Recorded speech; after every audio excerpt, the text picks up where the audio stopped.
ವೀಕ್ಷಕರೇ, ನಮ್ಮ ಕರ್ನಾಟಕ ಸುದ್ದಿಗೆ ಸ್ವಾಗತ. ನಾನು ಸವಿತಾ ದುಡ್ಡಯ್ಯ. ಸಿಎಂ ಇದ್ದಾಗ ಸಿಎಂ ಬದಲಾವಣೆ ಬಗ್ಗೆ ಚರ್ಚೆ ಅಪ್ರಸ್ತುತ.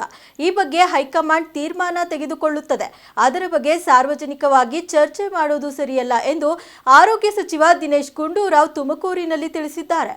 ತುಮಕೂರು ಜಿಲ್ಲೆಯ ಶಿರಾ ರಸ್ತೆಯಲ್ಲಿರುವ ಶ್ರೀದೇವಿ ವೈದ್ಯಕೀಯ ವಿಜ್ಞಾನ ಸಂಸ್ಥೆ ಮತ್ತು ಸಂಶೋಧನಾ ಕೇಂದ್ರದ ಆವರಣದಲ್ಲಿ ಆಸ್ಪತ್ರೆಯ ಪ್ರಯೋಗಾಲಯವನ್ನ ಇಂದು ಲೋಕಾರ್ಪಣೆಗೊಳಿಸಿದರು. ನಂತರ ತುಮಕೂರಿನ ಜಿಲ್ಲಾಸ್ಪತ್ರೆಗೆ ಭೇಟಿ ನೀಡಿದ ಅವರು ಮಾಧ್ಯಮದವರೊಂದಿಗೆ ಮಾತನಾಡುತ್ತಾ, ಬಿಜಿಎಸ್ ಇನ್ನೂ ದೃಢೀಕರಣ ಆಗಿಲ್ಲ, ದೃಢೀಕರಣ ಆಗುವವರೆಗೂ ಹೇಳಲು ಆಗುವುದಿಲ್ಲ. ಇನ್ನು ಸೀರಿಯಸ್ ಆಗಿರೋ ಕೇಸ್ ಇಲ್ಲ. ಚಿಕ್ಕೋಡಿಯ ಕೇಸ್ ಮಹಾರಾಷ್ಟ್ರದಲ್ಲಿಯೂ ಕೂಡ ಆಗಿದೆ. ಆದರೆ ಯಾವ ಕಾರಣಕ್ಕೆ ಚಿಕ್ಕೋಡಿಯಲ್ಲಿ ಆ ಘಟನೆ ಜರುಗಿತು ಎಂದು ತಿಳಿಯಬೇಕಿದೆ. ಇನ್ನು ಬಾಣಂತಿಯರ ಸಾವಿನ ವಿಚಾರವಾಗಿ ಮಾತನಾಡಿದ ಅವರು, ಅನಾವಶ್ಯಕವಾಗಿ ಭಯ ಸೃಷ್ಟಿ ಮಾಡೋದು ಬೇಡ. ಬಾಣಂತಿಯರ ಸಾವು ಆಗದಂತೆ ಮುನ್ನೆಚ್ಚರಿಕೆ ತೆಗೆದುಕೊಳ್ಳಲಾಗಿದೆ. ಡಿಸೆಂಬರ್, ಜನವರಿ, ಫೆಬ್ರವರಿ ತಿಂಗಳಲ್ಲಿ ಬಾಣಂತಿಯರ ಸಾವಿನ ಸಂಖ್ಯೆ ಕಡಿಮೆಯಾಗಿದೆ ಎಂದರು. ಇಲ್ಲ ನೋಡಿ, ಇನ್ನೂ ಅದು ದೃಢೀಕರಣ ಆಗಬೇಕು. ದೃಢೀಕರಣ ಆದ ನಂತರ ನಾವು ಹೇಳಕ್ಕಾಗ್ತದೆ. ಯಾಕಂದರೆ GBS ಕಾಯಿಲೆ ಅದು ಇದುವರೆಗೂ ನಮ್ಮಲ್ಲಿ ಪತ್ತೆ ಹಚ್ಚಿರುವಂಥದ್ದು ಅದು ನಾನ್ ಫಿಲ್ಮಿನೇಟಿಂಗ್ ಅಂತ ಹೇಳ್ತೀವಿ. ಅಂದರೆ ಅಷ್ಟು ಸೀರಿಯಸ್ ಇಲ್ಲದೆ ಇರುವಂಥ ಮತ್ತು ಸಹಜವಾಗಿ ಎಷ್ಟು ಕೇಸಸ್ಸು ಇಲ್ಲಿ ಪತ್ತೆ ಹಚ್ತಾ ಇದ್ದು ಕರ್ನಾಟಕದಲ್ಲಿ ಕಳೆದ ಈಗ ಒಂದು ವರ್ಷದ ಆ್ಯಾವ್ರೇಜ್ ತೊಗೊಂಡಾಗ ಅಷ್ಟೇ ಈಗಲೂ ಕೂಡ ಬರ್ತಾ ಇರುವಂಥದ್ದು. ಇದ್ರ ಬಗ್ಗೆ ಮಹಾರಾಷ್ಟ್ರದಲ್ಲಿ ಯಾರು ಅಡ್ಮಿಟ್ ಆಗಿ ಅಲ್ಲಿ ಆಗಿದೆ ಅಂತ ಸುದ್ದಿ ಇದೆ. ಅದೇ ಇದು GBS ಇಂದನೇ ಆಗಿದೆಯಾ ಇಲ್ವಾ ಅಂತ ಅದನ್ನು ತಿಳ್ಕೊಳ್ಬೇಕಾಗ್ತದೆ. ತಿಳ್ಕೊಂಡ ನಂತರ ನಾವು ಮಾತಾಡೋಣ. ಆದರೆ ನಮ್ಮ ರಾಜ್ಯದಲ್ಲಿ ಯಾವುದೇ ರೀತಿಯ ಒಂದು GBS ಔಟ್ಬ್ರೇಕ್ ಅಂತೂ ಏನಾಗಿಲ್ಲ. ಇದುವರೆಗೂ ನಮ್ಮ ಮಾಹಿತಿ ಪ್ರಕಾರ ಯಾವುದೂ ಏನಾಗಿಲ್ಲ. ಅದರಿಂದ ಅನಾವಶ್ಯಕವಾಗಿ ನಾವು ಜನರಲ್ಲಿ ಭಯ ಸೃಷ್ಟಿ ಮಾಡುವಂಥ ಅವಶ್ಯಕತೆ ಏನಿಲ್ಲ. ನಾವು ನಮ್ಮ ಎಲ್ಲ ಇಲಾಖೆಯನ್ನು ಕೂಡ ಎಲ್ಲ ವಿಷಯಗಳು ಕೂಡ ನೋಡ್ತಾ ಇದ್ದೀವಿ. ಸಂದರ್ಭ ಬಂದಾಗ ನಾವು ಖಂಡಿತವಾಗಿ ತಿಳಿಸ್ತೀವಿ. ಮುಂಜಾಗ್ರತೆ ಕ್ರಮ ಅಂತ ಏನಿಲ್ಲ ಇದರಲ್ಲಿ. ಯಾಕಂತ ಹೇಳಿದ್ರೆ ಇದು ಒಂದು ಅಪರೂಪದ ಒಂದು ರೋಗ ಮುಟ್ಟುವಂಥದ್ದು. ಸುಮಾರು ತಿಂಗಳಿಗೆ 15ರಿಂದ 20 ಕೇಸು ಬರ್ತಾನೆ ಇರ್ತದೆ ರಾಜ್ಯದಲ್ಲಿ. ಆದರೆ ಈಗ ಎಲ್ಲೂ ಕೂಡ ಒಂದೇ ಕಡೆ ಈ ಫುಲ್ಮಿನೇಟಿಂಗ್ GBS ಬಂದರೆ ಅದು ಅಪಾಯಕಾರಿ. ಇದರಲ್ಲಿ ಮುಖ್ಯವಾಗಿರ್ತಕ್ಕಂಥದ್ದು ನಾವು ಸಹಜವಾದಂಥ ಏನೋ ನಾವು ಎಚ್ಚರಿಕೆಯನ್ನು, ಅಂದರೆ ಸ್ವಚ್ಛವಾದಂಥ ಒಂದು ರೀತಿಯಾಗಿ ಇಟ್ಕೋಬೇಕು ಮತ್ತು ಒಳ್ಳೆಯ ಶುದ್ಧ ನೀರು ಕುಡಿಬೇಕು, ಆಹಾರದ ಬಗ್ಗೆ ಗಮನ ಇರಬೇಕು. ಆ ಥರದ ಒಂದು ಸಹಜವಾದಂಥ ನಾವು ಎಚ್ಚರಿಕೆಗಳನ್ನು ಕೊಡ್ಬೋದೇ ಹೊರತು ವಿಶೇಷವಾದಂಥ ಇದು ಇನ್ನೂ ಸದ್ಯಕ್ಕೆ ಆ ಥರದ್ದೇನಿಲ್ಲ. ಅದು ಇನ್ನೂ ಡೀಟೇಲ್ಸ್ ನೋಡೋಣ. ಮೆಡಿಕಲ್ ರೆಕಾರ್ಡ್ಸಲ್ಲಿ ನೋಡ್ಬಿಟ್ಟು ಚೆಕ್ ಮಾಡಿಬಿಟ್ಟು ಆಮೇಲೆ ತಿಳಿಸ್ತೀವಿ. ಅದು ಯಾವ ಕಾರಣದಿಂದ ಆಗಿದೆ ಅಂತ ತಿಳ್ಕೊಂಡು ನಾವು ಹೇಳ್ತೀವಿ. ಅದು ಬಹುಶಃ ಇವತ್ತು ಗೊತ್ತಾಗ್ಬೋದು ಸಂಜೆ. ಕೋವಿಡ್ ಪರಿಣಾಮದ ಬಗ್ಗೆ ಸಮಿತಿ ರಚನೆ ಮಾಡ್ತೀವಿ ಅಂತ ಸಿಎಂ ಹೇಳಿದ್ರು. ಅದರ ಬಗ್ಗೆ ಈಗ ಅದು ಇದಕ್ಕೆ ರೆಫರ್ ಆಗಿದೆಯಲ್ಲ, ಅದು ಎನ್ಕ್ವೈರಿಗೆ CIDಗೆ ಹೋಗಿದೆಯಲ್ಲ. ಅಲ್ಲ, ಇಂಜೆಕ್ಷನ್ ತಜ್ಞರ ಸಮಿತಿ ಒಂದು ಯಾವುದು ಲಸಿಕೆ ಬಗ್ಗೆ ಲಸಿಕೆ ಅದು ನೋಡೋಣ. ನೋಡಿ, ಅದು ಕೆಲವರು ಮುಖ್ಯಮಂತ್ರಿಯವ್ರಿಗೆ ಕೆಲವರು ಹೋಗಿ ಭೇಟಿ ಮಾಡಿ ಹೇಳಿದರು. ಆ ಆಧಾರದ ಮೇಲೆ ಮುಖ್ಯಮಂತ್ರಿಗಳು ಹೇಳಿದ್ದಾರೆ. ಇದ್ರ ಬಗ್ಗೆ ನಾವು ಭಾಳಷ್ಟು ತಿಳ್ಕೊಳ್ಬೇಕಾಗ್ತದೆ. ಯಾಕೆಂದರೆ ಇದು ಕೇವಲ ಕರ್ನಾಟಕಕ್ಕೆ ಒಂದೇ ಅಲ್ಲ ತಾನೇ, ಇಡೀ ಪ್ರಪಂಚದಲ್ಲೇ ಆಗಿರುವಂಥದ್ದು. ಮತ್ತು ಬೇರೆ ಬೇರೆ ಕಡೆ ಅಲ್ಲೂ ಕೂಡ ಇದ್ರ ಬಗ್ಗೆ ಸಂಶೋಧನೆ ಬೇರೆ ಬೇರೆ ಕಡೆ ನಡೀತಾ ಇದೆ. ಸೊ ಎಲ್ಲಿ ಏನಾಗಿದೆ, ವಿದೇಶದಲ್ಲಿ ಏನಾದರೂ ಸಂಶೋಧನೆ ಆಗಿದೆಯಾ, ನಮ್ಮ ದೇಶದಲ್ಲಿ ಬೇರೆ ಕಡೆ ಏನಾದರೂ ಮಾಡಿದಾರಾ ಅಂತ ಹೇಳಿ ಕೆಲವರೆಲ್ಲ ತಜ್ಞರೆಲ್ಲ ನಾವು ಒಂದು ನೇಮಿಸಿ ಅದರ ಬಗ್ಗೆ ಅವರು ತೀರ್ಮಾನ ತೊಗೊಳ್ಳೋದಕ್ಕೆ ಹೇಳಿದ್ದಾರೆ. ಅದರಿಂದ ಅದ್ರ ಬಗ್ಗೆ ಒಂದು ರಿಪೋರ್ಟ್ ಬಂದಮೇಲೆ ತಿಳಿಸ್ತೀವಿ. ಇಲ್ಲ, ನೋಡಿ, ಬಾಣಂತಿಯ ಸಾವುಗಳು ಆಗಿರುವಂಥದ್ದು ಗಂಭೀರವಾದಂಥ ವಿಷಯ. ನಾವು ಅದ ನಂತರ ಹಲವಾರು ಕ್ರಮಗಳನ್ನು ತಗೊಂಡಿದ್ದೇವೆ. ಈಗ ಇನ್ನೂ ಎಲ್ಲೆಲ್ಲಿ ಬಾಣಂತಿ ಸಾವು ಏನೇ ಆದಾಗಲ್ಲ ಯಾಕಾಯಿತು, ಏನಾಯಿತು, ಅದನ್ನು ಹೇಗೆ ತಡೆಗಟ್ಟಬೋದಾಗಿತ್ತು, ಏನಾದರೂ ಲೋಪದೋಷಗಳಿದೆಯಾ, ಪ್ರತಿಯೊಂದು ನೋಡ್ತಾ ಇದ್ದೀವಿ. ಅದಕ್ಕೋಸ್ಕರ ನಾವೀಗ ಎಲ್ಲ ನಮ್ಮ ಇಡೀ ಇಲಾಖೆಯನ್ನು ಕೂಡ ಎಚ್ಚರಿಕೆ ವಹಿಸಿದ್ದಾರೆ. ಮತ್ತು ಈ ತಾಯಿ ಮಕ್ಕಳ ಒಂದು ಆರೋಗ್ಯದ ವಿಚಾರದಲ್ಲಿ ಮತ್ತು ನಮ್ಮ ಆಸ್ಪತ್ರೆಗಳಲ್ಲೂ ಕೂಡ ಅದನ್ನು ಹೇಗೆ ನಾವು ಇನ್ನೂ ಹೆಚ್ಚು ಅದಕ್ಕೆ ಶಕ್ತಿ ತುಂಬುವಂಥದ್ದಕ್ಕೆ ಏನೇನು ಮಾಡ್ಬೋದು ಅದೆಲ್ಲ ಕೂಡ ಮುಖ್ಯಮಂತ್ರಿ ನಮ್ಗೆ ಹೇಳಿದ್ದಾರೆ. ತಾವು ಅದರ ಬಗ್ಗೆ ಏನು ಒಂದು ಕ್ರಮಗಳು ತೊಗೊಳ್ಬೋದು ಅಂತ.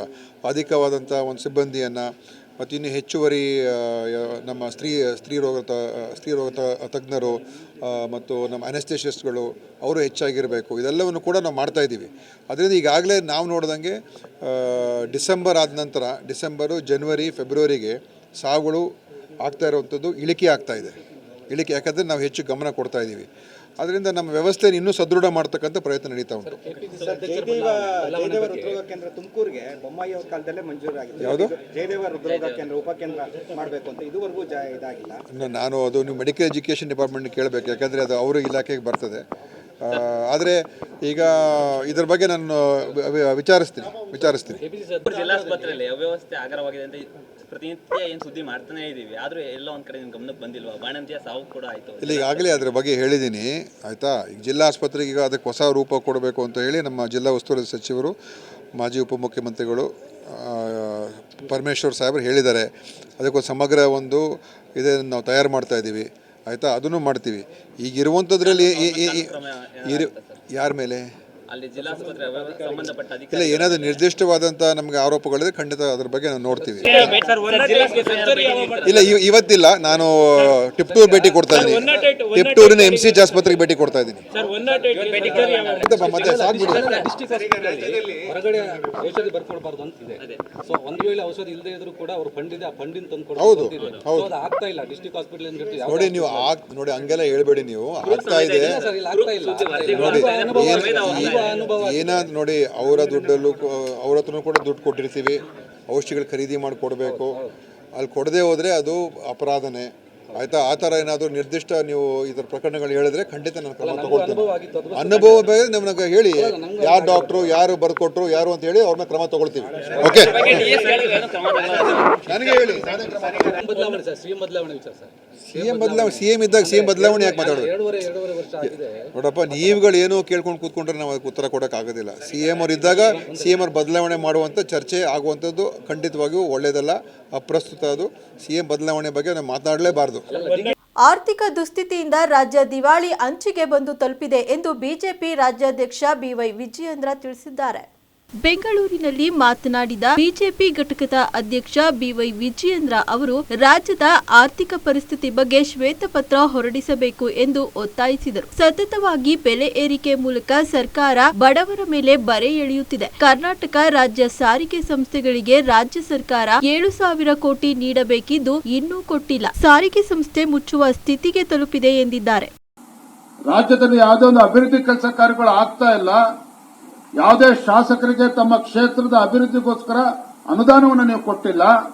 ನೀವು ಹೇಳ್ತೀರಿ 1 ಕೋಟಿ ಬದಲು 2 ಕೋಟಿ ರೂಪಾಯಿಯಷ್ಟು ಗವರ್ಮೆಂಟ್ ಕಾಂಟ್ರಾಕ್ಟ್ಸ್ ಅನ್ನ ಪರಿಶಿಷ್ಟ ಜಾತಿ ಪರಿಶಿಷ್ಟ ಪಂಗಡದವರಿಗೆ ಮೀಸಲಿಡ್ತೀರಿ ಅನ್ನೋ ಒಂದು ಮತ್ತೊಂದು ಸುಳ್ಳನ್ನ ಆ ಸಮುದಾಯಗಳಿಗೆ ನೀಡ್ತಾ ಇದ್ದೀರಿ. ಇದು ಅಕ್ಷಮ್ಯ ಅಪರಾಧ.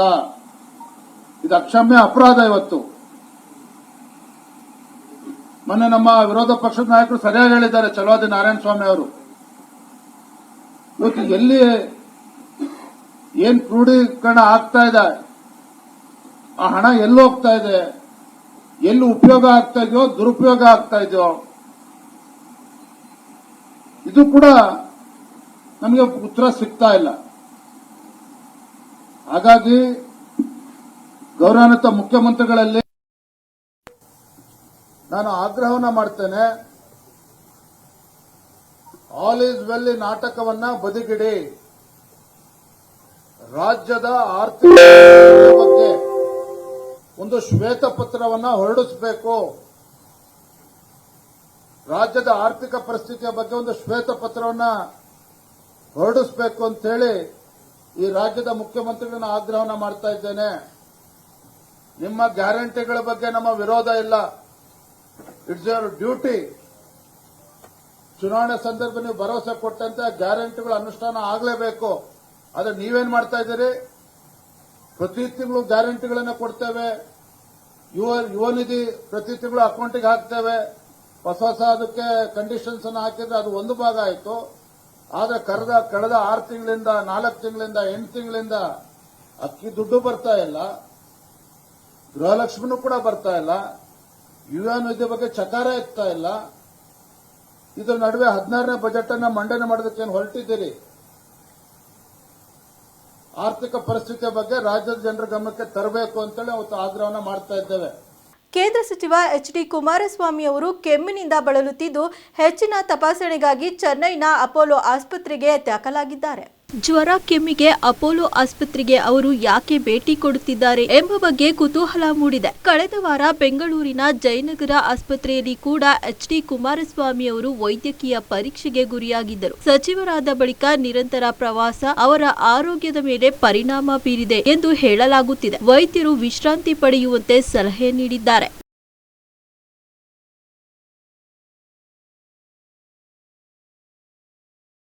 ಮಡಿವಾಳ ಸಮಾಜವು ಪ್ರಮುಖ ಕಾಯಕ ಸಮುದಾಯಗಳಲ್ಲಿ ಒಂದಾಗಿದೆ. ಆರ್ಥಿಕ, ಸಾಮಾಜಿಕ, ರಾಜಕೀಯ ಕ್ಷೇತ್ರಗಳಲ್ಲಿ ಈ ಜನಾಂಗವು ಹಿಂದುಳಿದಿರುವುದಕ್ಕೆ ಶಿಕ್ಷಣದ ಕೊರತೆಯೇ ಕಾರಣ. ಪೋಷಕರು ಮಕ್ಕಳಿಗೆ ಉತ್ತಮ ಶಿಕ್ಷಣ ಕೊಡಿ, ಇದೇ ಶಾಶ್ವತ ಪರಿಹಾರ ಎಂದು ಚಿತ್ರದುರ್ಗದ ಮಾಚಿದೇವ ಮಹಾಸಂಸ್ಥಾನ ಮಠದ ಜಗದ್ಗುರು ಶ್ರೀ ಬಸವ ಮಾಚಿದೇವ ಮಹಾಸ್ವಾಮಿ ಕರೆ ನೀಡಿದ್ದಾರೆ. ಶಿರಾ ತಾಲೂಕು ಮಡಿವಾಳ ಮಾಚದೇವರ ಸಂಘ ಹಾಗೂ ಶ್ರೀ ವೀರಗಂಟೆ ಮಡಿವಾಳ ಮಾಚದೇವರ ದೇವಸ್ಥಾನ ಟ್ರಸ್ಟ್ ವತಿಯಿಂದ ಶ್ರೀ ಮಡಿವಾಳ ಮಾಚದೇವರ 11ನೇ ವರ್ಷದ ವಾರ್ಷಿಕೋತ್ಸವ ಹಾಗೂ ವಿದ್ಯಾರ್ಥಿಗಳಿಗೆ ಪ್ರತಿಭಾ ಪುರಸ್ಕಾರ ಸಮಾರಂಭದಲ್ಲಿ ಮಾತನಾಡಿದ ಶಿರಾದ ಮಡಿವಾಳ ಮಾಚಯ್ಯ ದೇವಸ್ಥಾನದ ಪಕ್ಕದಲ್ಲಿರುವ ಜಾಜಮ್ಮನಕಟ್ಟೆಯನ್ನ ಮಡಿವಾಳ ಮಾಚಯ್ಯನ ಕೆರೆ ಎಂದು ನಾಮಕರಣ ಮಾಡಬೇಕು ಎಂದರು. ಮಾಚಿದೇವರ ಜಯಂತ್ಯೋತ್ಸವಕ್ಕೆ ಎಲ್ರಿಗೂ ಕೂಡ ಶುಭಾಶಯವನ್ನು ಹೇಳ್ತಾ, ಏನು ಅನುಭವ ಮಂಟಪದಲ್ಲಿ ಬಸವಣ್ಣವರ ಒಂದು ಅನುಭವ ಮಂಟಪದಲ್ಲಿ ಎಲ್ಲ ಸಮಾಜದವ್ರನ್ನೂ ಕೂಡ ಒಗ್ಗೂಡಿಸ್ಕೊಂಡು ಮಾದಾರಕ್ಕೆ ಚೆನ್ನಯ್ಯ, ಕಕ್ಕಯ್ಯ ಮತ್ತು ಮಾಚಿದೇವರು ಎಲ್ಲ ಅಕ್ಕಮಹಾದೇವಿಯವರ ಒಂದು ಸಮಕ್ಷಮದಲ್ಲಿ ಎಲ್ಲ ಸಮಾಜನೂ ಕೂಡ ಒಟ್ಟಿಗಿರಬೇಕು ಅಂತಕ್ಕಂಥ ಆಲೋಚನೆ ಅಂದೇ ಬಸವಣ್ಣವ್ರು ಇಟ್ಕೊಂಡಂಥದ್ದು ಇವತ್ತು ನಮಗೆ ಈ ದಿನಗಳಲ್ಲಿ ಖಂಡಿತ ಅದು ಅವತ್ತೇ ಆಲೋಚನೆ ತುಂಬ ದೊಡ್ಡದಾಗಿ ಮಾಡಿದ್ದಾರೆ ಬಸವಣ್ಣವರು ಅಂತಕ್ಕಂಥದ್ದನ್ನ ನಾವೆಲ್ಲ ಸ್ಮರಿಸ್ಕೊಂಡು ಇವತ್ತು ಎಲ್ಲ ಜಾತಿಯವ್ರನ್ನೂ ಕೂಡ ನಾವು ಒಗ್ಗೂಡಿಸ್ಕೊಂಡು ಹೋಗ್ತಕ್ಕಂಥ ಕೆಲಸ ಮಾಡಬೇಕು. ಎಲ್ಲ ಸಮಾಜನೂ ಕೂಡ ಇದ್ರೇ ಇವತ್ತು ಒಂದು ಉತ್ತಮವಾದ ಸಮಾಜ ಬೆಳೀಲಿಕ್ಕೆ ಸಾಧ್ಯ ಅಂತಕ್ಕಂಥದ್ದನ್ನ ನಾವೆಲ್ಲ ನಂಬಿಕೆ ಇಟ್ಕೊಂಡಿರ್ತಕ್ಕಂಥವ್ರು. ಜಾತ್ಯತೀತವಾಗಿ ಮನಸ್ಸುಗಳನ್ನ ಒಂದು ಮಾಡ್ತಕ್ಕಂಥದ್ದು ಕೆಲಸ ಈ ಕಾಲದಲ್ಲಿ ಅವಶ್ಯಕತೆ ಇದೆ ಅಂತಕ್ಕಂಥದ್ದನ್ನ ನಾನು ಈ ಸಂದರ್ಭದಲ್ಲಿ ಮುಕ್ತ ಮನಸ್ಸಿಂದ ವ್ಯಕ್ತಪಡಿಸಲಿಕ್ಕೆ ಬಯಸ್ತೇನೆ. ಇವತ್ತು ನಾವು ಚಿಕ್ಕನಾಯಕನಹಳ್ಳಿನಲ್ಲಿ ಒಂದು ವಿಶೇಷವಾಗಿ ಈ ಜಯಂತಿಗಳನ್ನ ಆಚರಿಸ್ಲಿಕ್ಕೆ ಹೊರಟಿದ್ದೇವೆ. ಏನು 32 ಜಯಂತಿಗಳು ವರ್ಷದಲ್ಲಿ ಬರ್ತವೆ ಈಗ ಸರ್ಕಾರ ಮಾಡಿರ್ತಕ್ಕಂಥವ್ರಲ್ಲಿ. ಎಲ್ಲ ಜಯಂತಿನೂ ಒಗ್ಗೂಡಿಸಿ ನವೆಂಬರ್ 26ನೇ ತಾರೀಕು ಸಂವಿಧಾನ ದಿನಾಚರಣೆ ದಿನ ಎಲ್ಲ ಜಯಂತಿನೂ ಕೂಡ ಒಟ್ಟಿಗೆ ಮಾಡೋದು. ಅವತ್ತು ಯಾರು ಮುಖ್ಯಮಂತ್ರಿಗಳು ಇರ್ತಾರೆ ಆ ವರ್ಷ ಅವ್ರನ್ನ ಕರೆಯೋದು, ಈ ಥರ ಎಲ್ಲ ಸ್ವಾಮೀಜಿಗಳಿಗೆ ಕರೆದು ಮಾಡಬೇಕು ಅಂತಕ್ಕಂಥ ಒಂದು ಬೈಕನ್ನು ಇಟ್ಕೊಂಡಿದ್ದೇವೆ. ಯಾಕೆಂದರೆ ಜಾತಿಗೆ ಇವತ್ತು ನಾವು ಅವ್ರನ್ನ ಸೀಮಿತ ಮಾಡ್ತಾ ಇದ್ದೀವಿ, ಅದು ಆಗಬಾರ್ದು ಅಂತಕ್ಕಂಥ ದೃಷ್ಟಿಯಿಂದ. ಒಂದೇ ಜಾತಿಗೆ ಸೀಮಿತ ಆಗಬಹುದು, ಮಾಚಿದೇವರು ಬರೀ ಮಡಿವಾಳರಿಗೆ ಸೀಮಿತ ಆಗಬಾರ್ದು. ಅವರೆಲ್ಲ ಅವತ್ತು ನಮ್ಮನ್ನು ಒಟ್ಟಾಗಿ ತಗೊಂಡೋಗೋದಂಥವ್ರು ಅವ್ರನ್ನ ರಾಷ್ಟ್ರೀಯ ಸಮಾಜದ ನಾಯಕರನ್ನಾಗಿ ನಾವು ಗುರುತಿಸ್ಬೇಕು ಅನ್ನೋ ದೃಷ್ಟಿಯಿಂದ ಇವತ್ತು ಎಲ್ಲ ಒಂದು ಜಯಂತಿಗಳನ್ನ ಒಟ್ಟಿಗೆ ಮಾಡೋವಂಥ ಕೆಲಸ ಚಿಕ್ಕನಾಯಕನಹಳ್ಳಿಯಲ್ಲಿ ಪ್ರಥಮವಾಗಿ ಪ್ರಾರಂಭ ಮಾಡ್ತಾ ಇದ್ವಿ. ಅದನ್ನು ಯಶಸ್ವಿ ಆದರೆ ಇಡೀ ರಾಜ್ಯದಲ್ಲಿ ಆ ಥರ ಮಾಡ್ತಕ್ಕಂಥದ್ದಾದರೆ ಜಾತ್ಯತೀತವಾಗಿ ಎಲ್ಲರೂ ಕೂಡ ಮನಸ್ಸುಗಳನ್ನ ಒಂದು ಮಾಡ್ಲಿಕ್ಕೆ ಸಾಧ್ಯ ಆಗ್ತದೆ. ಆ ಪ್ರಯತ್ನದಲ್ಲಿ ನಾವೆಲ್ಲ ಇದ್ದೀವಿ. ಖಂಡಿತ ಇವತ್ತು ನಾವೆಲ್ಲರೂ ಕೂಡ ಬಸವಣ್ಣವರ ಅನುಯಾಯಿಗಳು. ಇವತ್ತು ನಾವೆಲ್ಲ ಜನಾಂಗನೂ ಕೂಡ ಒಟ್ಟಿಗೆ ಹೋಗುವಂಥ ಕೆಲಸಕ್ಕೆ ನಾವು ಯಾವತ್ತೂ ಕೂಡ ಅದ್ರ ಪರವಾಗಿರ್ತೇವೆ ಅಂತಕ್ಕಂಥದ್ದು ಹೇಳಲಿಕ್ಕೆ ಬಯಸ್ತೇನೆ. ಇನ್ನು ಮುಂದಿನ ದಿನದಲ್ಲಿ ಅದೇ ಈ ಜಿಲ್ಲೆ ಈ ತಾಲೂಕಿನ ಎಲ್ಲ ಸಮುದಾಯದ ನಮ್ಮ ಮುಖಂಡರುಗಳು ನಮ್ಮ ಜೊತೆ ಇರ್ತೀವಿ. ಯಾರಿಗೆ ಹೆಂಚ್ಕೊಳ್ಳೋದು ಬೇಡ, ಎದುರ್ಕೊಳ್ಳೋದು ಬೇಡ. ದಯಮಾಡಿ ಮುಂದುವರಿರಿ, ನಿಮ್ಮ ಹೋರಾಟ ಯಶಸ್ವಿ ಆಗ್ಲಿ. ಇವತ್ತಲ್ಲ ನಾಳೆ ನಮ್ಮ ಸಮುದಾಯ ಪರಿಶಿಷ್ಟ ಜಾತಿಗೆ ಸೇರ್ಲಿ. ಆಮೇಲೆ ನನ್ನ ಎಸ್ಸಿಗೆ ಸೇರಿಸ್ಬಿಟ್ರೆ, ನಾನು ಸುಧಾಕರ್ ಲಾಲ್ ಅವ್ರಿಗೆ ಹೇಳ್ತಿದ್ದೆ ನನ್ನ ಮಿತ್ರಿಗೆ, ನಂದು ಏನಾದ್ರು ಬೇಗ ಎಸ್ಸಿಗೆ ಸೇರಿಸ್ಬಿಟ್ಟು ಕೊರಟಗೆರೆ ಬರ್ತೀನಿ, ನಾನು MLA ಆಗ್ತೀನಿ ಬ್ರದರ್, ಈ ಜಾಗ ಕಳ್ಕೊಂಡ್ಬಿಡ್ತೀವಿ, ಏನ್ ಮಾಡೋದು ಅಂತ. ಅದಕ್ಕೆ ಏನೋ ದುರಾದೃಷ್ಟ, ಅದು ಎಸ್ಸಿಗೂ ಸೇರ್ತಿಲ್ಲ, ನಾನು MLAನೂ ಆಗಿಲ್ಲ. ಪಾಪ ನಮ್ ಗೌಡನ್ಗೆ ಅವರ ತಂದೆಯ ಕಾಲದಿಂದ ಅವ್ರನ್ನ ಮರೀಲಿಕ್ಕೆ ಸಾಧ್ಯ ಇಲ್ಲ. ನಾನು ಏಕೆ ತಾಲೂಕಾ ಪಂಚಾಯತ್ ಚುನಾವಣೆಗೆ 550 ಓಟ್ ತಗೊಂಡು ಆ ಕ್ಷೇತ್ರದ ಗೆದ್ದಿದ್ದು. ಅವ್ರು ಒಂದು ಪದ ಬಳಸಿದ್ರೆ ಆ ಪದನ ಇಲ್ಲಿ ಬಳಸಲಿಕ್ಕೆ ಸಾರ್ವಜನಿಕವಾಗಿ ಸಾಧ್ಯ ಇರಲಿಲ್ಲ.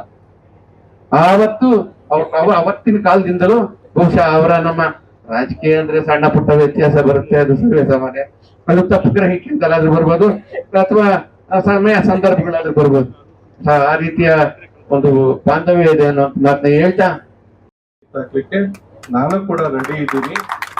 ಇದ್ರ ಜೊತೆಯಲ್ಲಿ ಜಾಜಿಕಟ್ಟೆ ಅನ್ನೋದಕ್ಕಿಂತ ಅಂದ್ರೆ ದೇವಸ್ಥಾನದ ಅಟ್ಯಾಚ್ ಇರೋದ್ರಿಂದ ಜೊತೆಯಲ್ಲಿ ಇರೋದ್ರಿಂದ ಮಾಚಿದೇವ ಕೆರೆ ಅಂತ ಹೇಳಿ ಒಂದು ನಾಮಕರಣ ಮಾಡಿದ್ರೆ ಬಹಳ ಚೆನ್ನಾಗಿರುತ್ತೆ.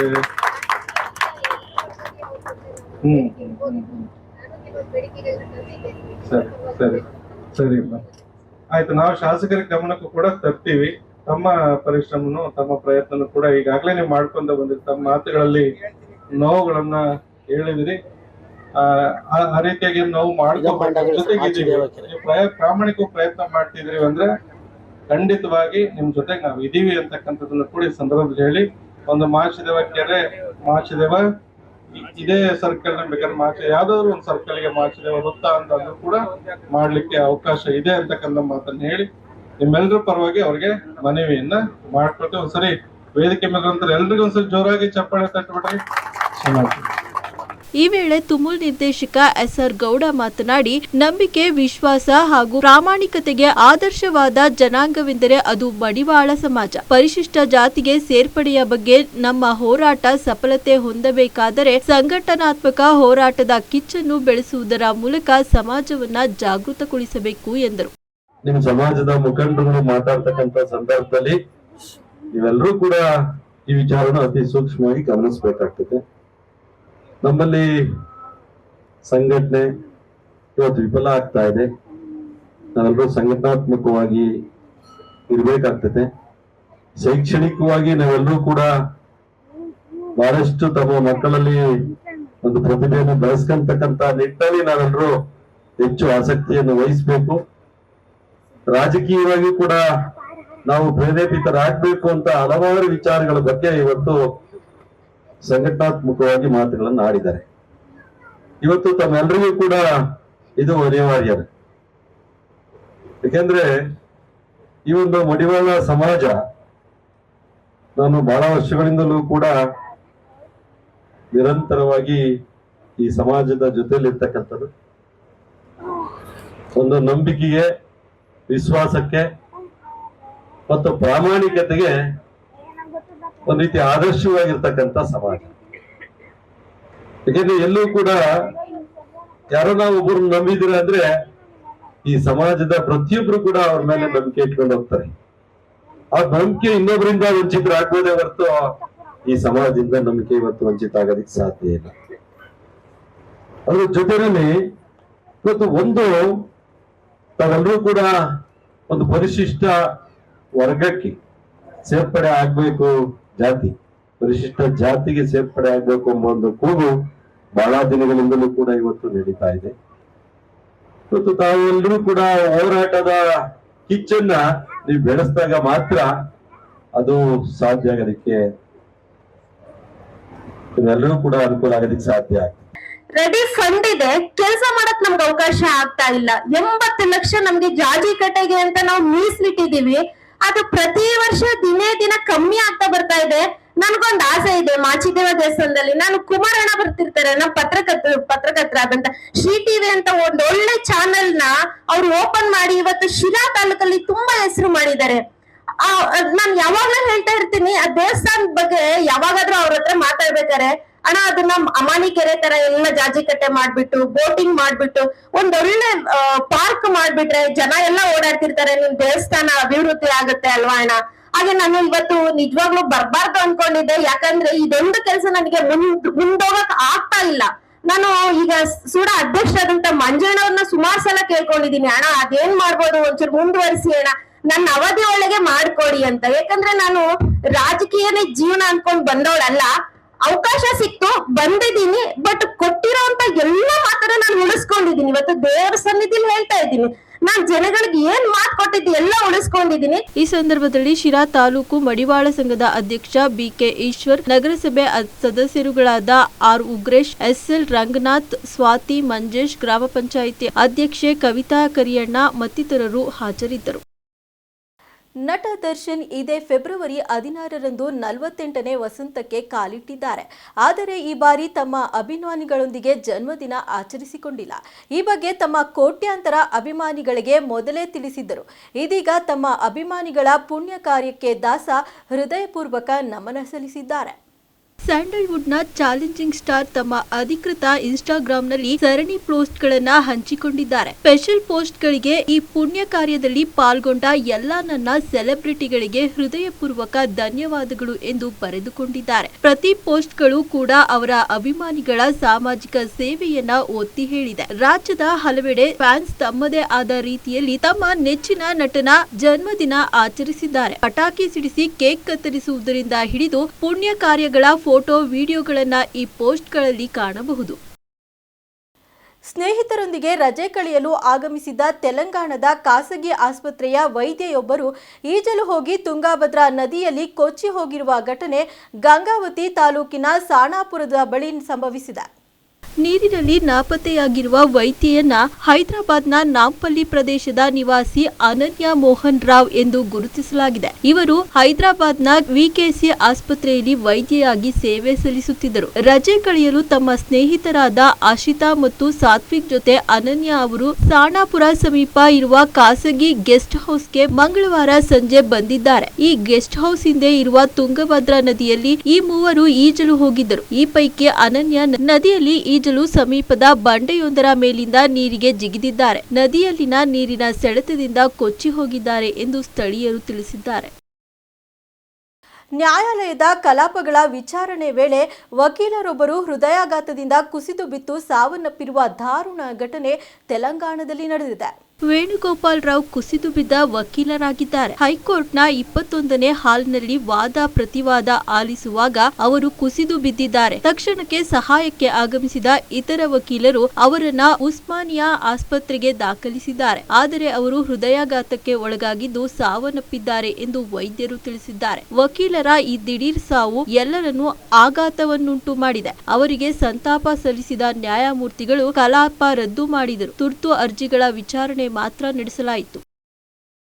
ಮಹಾಕುಂಭಮೇಳದ ಮುಕ್ತಾಯದ ದಿನಾಂಕ ವಿಸ್ತರಣೆಯಾಗಿದೆ ಎಂಬ ವದಂತಿಗೆ ಪ್ರಯಾಗ್ರಾಜ್ನ ಡಿಸಿ ಸ್ಪಷ್ಟನೆ ನೀಡಿದ್ದಾರೆ.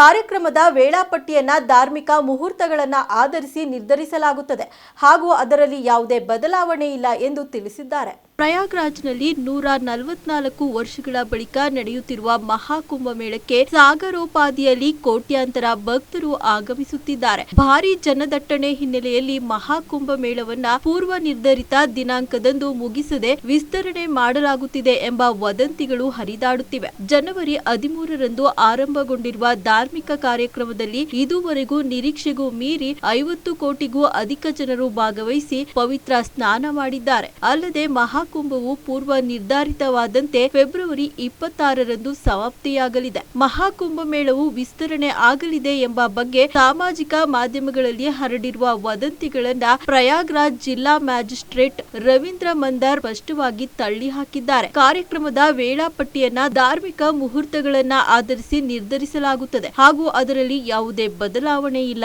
ಎಂದು ಸ್ಪಷ್ಟಪಡಿಸಿದ್ದಾರೆ. देखिए, ये पूरी तरह रूमर्स हैं, अफवाहें हैं और चूंकि महाकुंभ हमारा इसका समापन पवित्र समापन 26 फरवरी को होना है और वो पूर्व से निर्धारित है और इस प्रकार की अफवाहों पे ना ध्यान दें. मैंने पूर्व में भी कहा है कि जब तक प्रशासन की तरफ से कोई ऑफिशियल वर्जन ना आए या सरकार की तरफ से कोई ऑफिशियल वर्जन ना आए तब तक किसी प्रकार की अफवाहों पर ध्यान नहीं देना चाहिए. ये समाज के असामाजिक तत्व हैं जो लोगों के अंदर भ्रांति पैदा करने का काम करते हैं और चूंकि सोशल मीडिया के दौर में अलग अलग इस प्रकार के असामाजिक तत्व कुछ इस तरीके की अफवाहें उड़ाते हैं जिसके कारण लोगों को एक परेशानी होती है. तो बिल्कुल इस तरीके की अफवाहों में ना आए. जैसे ही हमारे पास इस प्रकार की कोई खबरें आती हैं जो नकारात्मक खबरें होती हैं, अफवाह होती हैं, हम उसका तुरंत खंडन करते हैं. पूर्व में भी हमने इसका खंडन किया है. आज फिर मैं अपने आप सभी मीडिया के साथियों के माध्यम से कहना चाहूंगा, ये सिर्फ अफवाह है.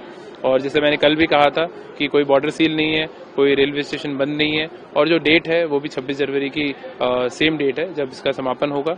और करोड़ों श्रद्धालु पूरे श्रद्धा भाव के साथ में प्रयागराज में लगातार आ रहे हैं और आके पवित्र संगम में डुबकी लगा रहे हैं और अमृत स्नान कर रहे हैं. तो इतने श्रद्धालुओं को लगातार यहाँ पे आना, उनका प्रबंधन करना और माननीय मुख्यमंत्री जी के निर्देशन में पूरी प्रशासनिक व्यवस्था, पूरी पुलिस व्यवस्था दिन रात काम कर रही है और हमारा प्रयास है कि पूरे भारतवर्ष से जितने भी श्रद्धालु हमारे आ रहे हैं और वो सकारात्मक अनुभव लेकर जाएं. और अभी तक लगभग 40 करोड़ से ऊपर श्रद्धालुओं ने जो अमृत स्नान किया है और आप देखेंगे कि कहीं पे भी कहीं कोई अव्यवस्था नहीं हुई। और कुछ ट्रैफिक जाम को लेकर विगत दिनों में एक दिन समस्या आई थी और इतने दिन के मेले में वो सिर्फ एक दिन की समस्या ट्रैफिक जाम की थी, जिसको भी आसपास के जो हमारे जनपद हैं उनके साथ में और बेहतर समन्वय करके, NHAI के जो टोल्स हैं उनके साथ में बेहतर समन्वय करके और परिवहन विभाग के साथ बेहतर समन्वय करके हम लोगों ने दुरुस्त किया है। कल पूर्णिमा का स्नान था, बहुत सकुशल संपन्न हुआ, कहीं कोई ट्रैफिक का व्यवस्था नहीं थी। अब जो वीकेंड आ रहा है तो वीकेंड पे भी हम लोग पूरी तरह इसका कुशल प्रबंधन करने के लिए तैयार हैं।